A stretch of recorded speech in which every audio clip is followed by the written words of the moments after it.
Hello, it's Philip Taylor speaking from Richmond Green Chambers in London.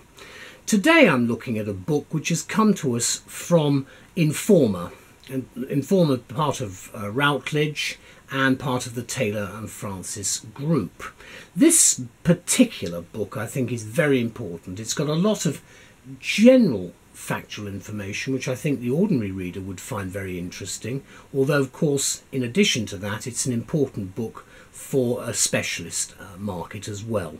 The book is the Healy Lectures on Admiralty Law 2005 to 2015, so it's covering a 10-year span. It's been edited by John D. Kimball. It's a hardback, and as I said, it's come from Informa.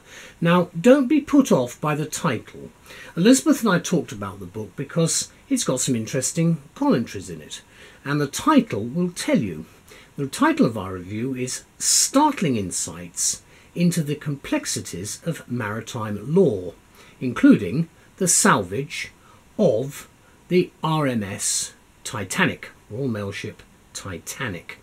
Now obviously it's been a little while since we had the anniversary, the 100th anniversary of the sinking of that wonderful ship. But I do think there are an awful lot of lessons even today to be learned from it.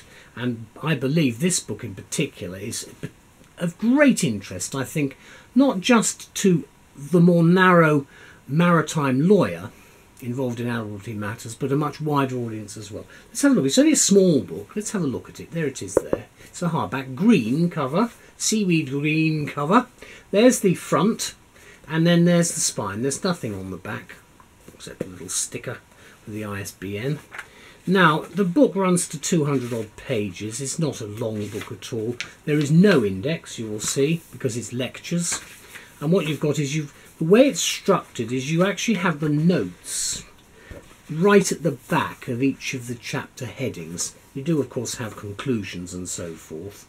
The book runs through with basically, it's got numbering for the various headings, but there is no paragraph numbering. As I say, the actual footnotes are right at the back of each of the chapters.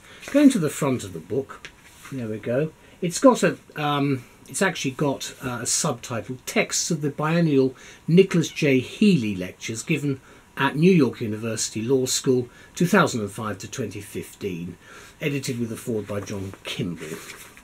There is the actual detail of the book itself there. And you've got then the contents. There's a foreword, then an introduction and various other contents. It's got Admiralty's greatest hits, marine pollution, a wish list. And as I say, there's a lot of very interesting stuff here. The foreword is particularly interesting, and that has been written by John D. Kimball. And then we go straight into the book. It starts specifically, it says May the 5th, 2005, and then applying jus gentium to the salvage of RMS Titanic in international waters by the Honourable Paul V. Niemeyer, Mayor. Now you can see again, that's very interesting, it sets out various points all the way through, and then the book runs through, and as I say, there are a lot of very interesting particular essays. One is here, is the Admiralty's Greatest Hits, the Lexington.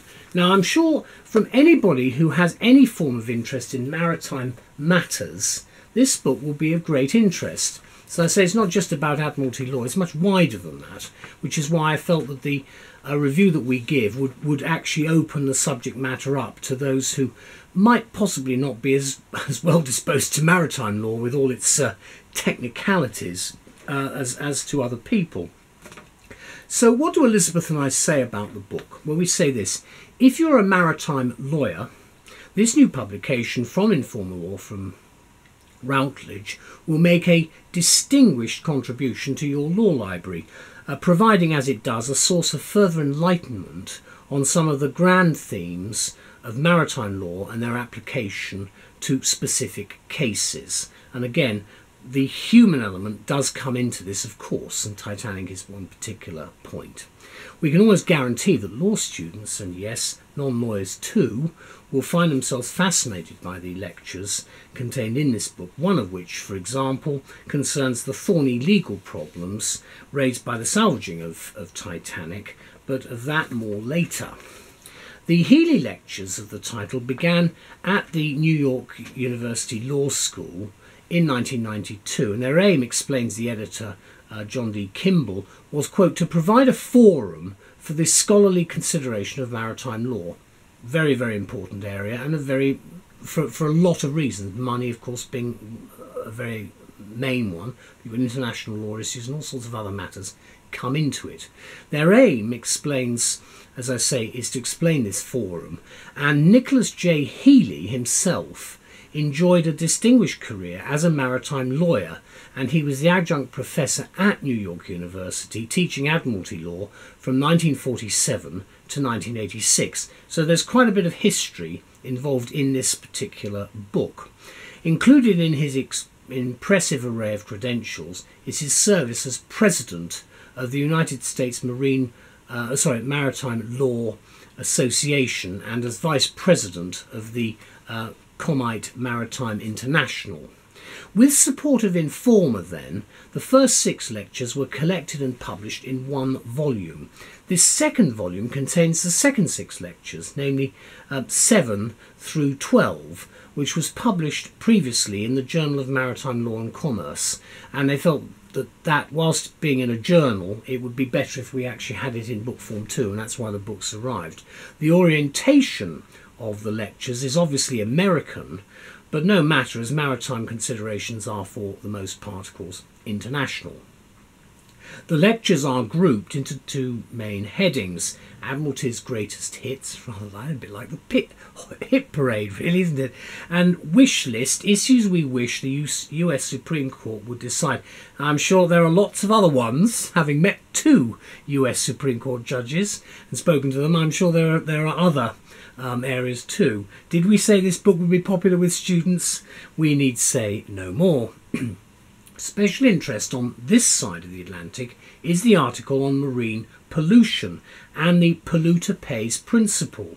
But as we've all seen the movie, indeed a couple of movies, the lecture by the Honourable Paul V. Niemeyer on the salvage of Titanic, with which the book commences, should not unexpectedly occupy the centre stage of interest. It certainly has from our point of view, writing the review. And of course it always is going to have that fascination for certainly people on this side of the Atlantic and of course in America, notwithstanding all the other countries involved too. Entitled Applying Jus Gentium to the Salvage of RMS Titanic in International Waters, it addresses, to quote its author, the more general question of whether salvage law appropriately applies to the recovery of historic wrecks such as the Titanic. One of the problems that emerged here was the question of whether a US court had the power to supervise a site that physically lay in international waters. Also, do the accepted laws of salvage apply to historic wrecks, namely wrecks that contain underwater heritage, under the ancient concept of jus gentium, which is explained in some detail. Now, excuse me. Eyewitness accounts of perhaps the most heartbreaking and avoidable maritime disaster of them all are also included in the discussion. As the band played Nearer My God to Thee until the musicians were up to their knees in water, the lights winked, reported the Cleveland Plain dealer. The black mass surged under, and the death cries of the hundreds broke into the quiet night, which is some idea of that appalling tragedy. To talk about maritime law, comments Niemeyer, is to talk about a mysterious scripture of the ages.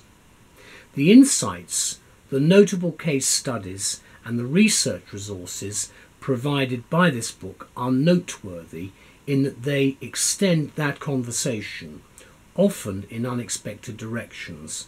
Every maritime lawyer, or indeed any practitioner with interest, should acquire a copy, we think, forthwith. Publication is cited at 2016. It's a special book, certainly for me. I met people who were on the Titanic, who obviously survived, and to me, this is a lovely, it's only a little book, it's a lovely book. It's not a long book at all, 200, just over 200 odd pages. It's not a difficult book to read, and it brought back a lot of memories for me of people I had met in the past. And I did think, again, you've got another one there, you are talking here, a bit like the Law of Tort, with human interest stories. But these lectures are coming from very senior people with that clarity of thought, the beauty of expression, and it's a book to treasure. So I'm very grateful to Informa Law for taking the trouble to produce this second set of lectures to go with the first, because it's a book that you can treasure. And of course, from a historic point of view, legal and otherwise, it's a very important book because it makes certain statements, and we hope this, certainly with Titanic, it will never happen again. And also, one last point, hopefully the Titanic will be left alone as a burial place, if you like, for all those who died. And I think that is something that most of us would recognise, would be, certainly those relatives of those who died as well, would recognise as being most important. So thank you to everyone concerned. This is a book I really loved. Bye-bye.